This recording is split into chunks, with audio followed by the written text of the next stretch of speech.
No Alimenta Podcast, a gente conversa com André Costa, diretor regional da Topics Norsvin para a América Central e América do Sul.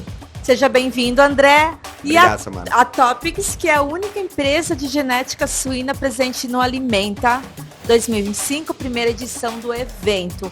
André, conta pra gente como que foi essa decisão de estar aqui no evento aqui em Curitiba. Sem dúvida nenhuma, para a gente é uma grande oportunidade, né, participar dessa primeira edição do Alimenta. Superou as nossas expectativas, né, tanto pela quantidade, mas também pela qualidade do público presente nesses 2 dias. A gente pôde acompanhar, né, tanto as palestras técnicas, quanto também as palestras, né, de ex-ministro da Agricultura, ex-ministro da Economia, que enriqueceram muito, né, como está o cenário, né, do Brasil, não só em relação ao aspecto econômico, mas também em relação ao aspecto do agronegócio em geral. E para nós da Topics Norsvin, sem dúvida nenhuma, ter essa oportunidade de participar do Alimenta vem de encontro à nossa estratégia de estarmos sempre presente junto a esses eventos, junto a essas atividades, podendo, né, participar desse processo todo que é tão importante para a cadeia de produção de suínos e, claro, né, estar juntos, né, estar próximo dos nossos clientes. E André, qual que é o cenário hoje da suinocultura, principalmente a questão genética aqui no Brasil, né? E partindo um pouco mais para a sua área, da sua diretoria América Central e América do Sul. Sem dúvida nenhuma, a genética de suínos tem se desenvolvido muito nos últimos anos, né?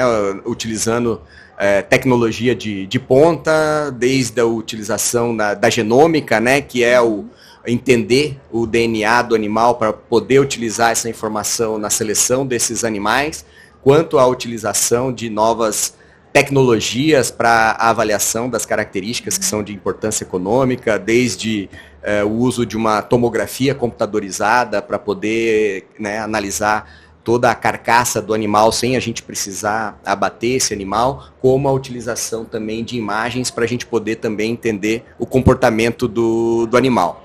Então, hoje, né, o Brasil, sem dúvida nenhuma, é um país bastante importante na produção global de suínos, né, não só pelo seu mercado consumidor, nós somos 210 milhões de habitantes, mas também pelas condições que nós temos, né, de produção de suínos, né, relacionado à qualidade genética do nosso plantel, já que hoje o Brasil está conectado, né, com os principais países que desenvolvem, né, essa genética, e hoje a gente importa esse material com frequência, permitindo que a gente esteja constantemente atualizando a qualidade genética dos nossos animais. Mas o Brasil, ele tem um papel fundamental também na América do Sul, principalmente como um hub de exportação de material genético, dado que hoje nós temos uma condição sanitária extremamente privilegiada, né, e que permite que a gente possa ir atingindo e exportando material genético para vários países, né, e a gente tem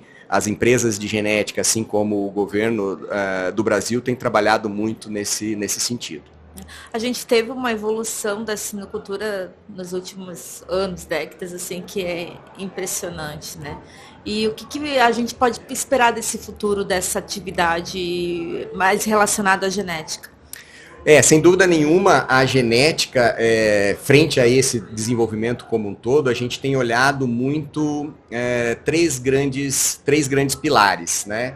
Que é em relação, claro, né, ao desenvolvimento da performance dos animais, mas frente às questões relacionadas a como esses animais são criados, dado que hoje, né, a sociedade tem um olhar cada vez mais cuidadoso em relação a como, né, aqueles animais que estão fornecendo aquela carne que o consumidor está consumindo foram criados, e por isso, né, questões relacionadas a bem-estar animal, a capacidade, né, desse animal de produzir em condições de menores empregos de mão de obra, estarem em baias ao invés de estarem em gaiolas, né? Esse é um ponto. O outro ponto está relacionado ao impacto, né, em relação ao meio ambiente. A eficiência que a gente vem buscando nos animais com relação ao melhoramento genético, e a gente pode falar essa eficiência não só relacionada à conversão alimentar, que impacta diretamente no consumo de alimento, né, milho, soja e todo o impacto dessa cadeia no meio ambiente, mas também em relação a que a gente cada vez mais consiga produzir animais e que a gente tenha o menor número de perdas ao longo de toda a cadeia. Nós estamos falando de mortalidade de fêmea, mortalidade de leitão, mortalidade de animais até chegarem ao abate, tudo isso tem um aspecto bastante importante relacionado à questão de sustentabilidade. E o último pilar também relacionado, né, ao consumidor é a preocupação do consumidor, né, em estar consumindo uma carne de qualidade, que não traga, né, prejuízos para a sua saúde. Então, todo esse olhar a gente precisa ter dentro de um programa de melhoramento genético para atender toda a cadeia, mas principalmente o nosso consumidor final. Bacana. Alguns anos atrás havia uma corrida na sinocultura de alcançar o máximo de leitões porca-anos, né? Mas aí bateu-se na questão que muitas vezes essa produção de um volume grande de leitões até chega a ser inviável, né? Qual que é o objetivo hoje, vou falar de uma linguagem de produtor, né? A gente tem, aí vem a questão do bem-estar animal, você acabou de dizer dessa questão das gaiolas, né? O que o mercado está olhando hoje da propriedade para fora para poder entregar para a sociedade, né, um suíno que a gente sabe que foi bem cuidado, uma carne que ela tem essa responsabilidade de quem produz. Esse é um trabalho constante, né? E falando do programa de melhoramento da Topigs Norte, a gente trabalha com o conceito de programa genético balanceado, que é a gente olhar esses aspectos relacionados, né, à importância econômica das características, mas também todo esse olhar do impacto, né, no bem-estar do animal e no meio ambiente.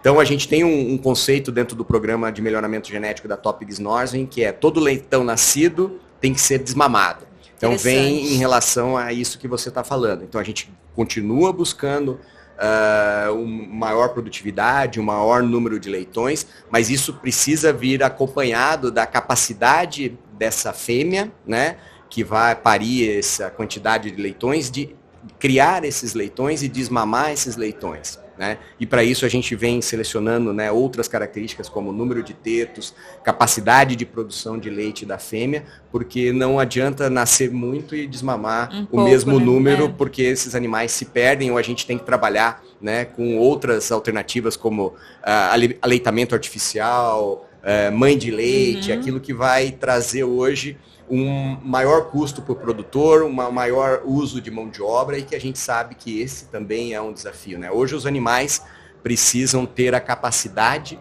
de serem criados sem a utilização intensiva de mão de obra. E para isso a gente, por exemplo, tem usado muito aquilo que eu comentei. Estudo de imagens, né, nos animais na maternidade, né, como que a fêmea se comporta, como os leitões se comportam, na creche, na terminação, de maneira que a gente selecione também esses animais de acordo com o seu comportamento, né? André, o senhor esteve ontem já na abertura do Alimenta, né? Qual que é a percepção, essa primeira percepção do evento?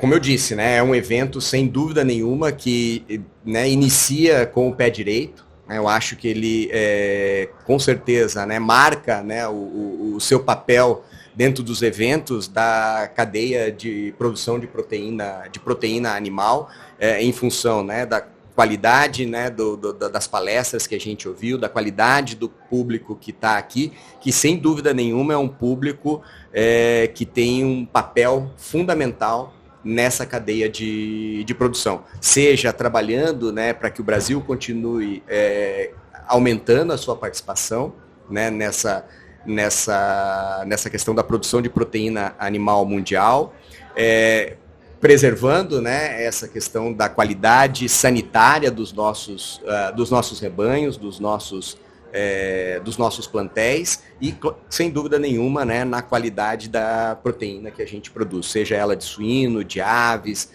de bovino ou de peixe. Ok, muito obrigada ao André pela participação aqui no Alimenta Podcast. Eu que agradeço pelo convite. Muito obrigado, Samara. Perfeito.